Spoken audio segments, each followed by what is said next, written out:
Ecco quindi il Presidente Zaia che scopre il nostro logo, che sarà nei nostri manifesti, nelle pagine Facebook Un immenso sì sotto il Leone di San Marco, le parole autonomia subito e la data a caratteri cubitali del 22 ottobre, quando i veneti saranno chiamati alle urne per il referendum indetto dal governatore Luca Zaia.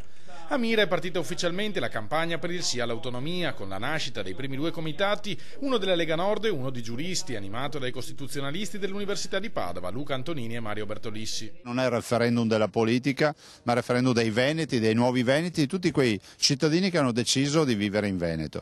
Quindi alibi per nessuno, il 22 o vai a votare oppure vuol dire che non te ne frega niente del Veneto. Questo è un voto veramente per dimostrare che siamo un popolo, e il popolo non è solo quello della Lega. Mi auguro che anche gli altri segretari di partito facciano la stessa cosa per coinvolgere tutti, perché questo è il bene di tutti i veneti, non di una parte dei veneti. Per questo, spiega Zaia, mi auguro nascano molti altri comitati per il sì, ma anche per il no, per l'astensione. È giusto che tutti in questa campagna del Veneto espongano la propria convinzione. Io andrò a votare sì, ma se uno vuole andare a votare no o astenersi, comunque ci vada.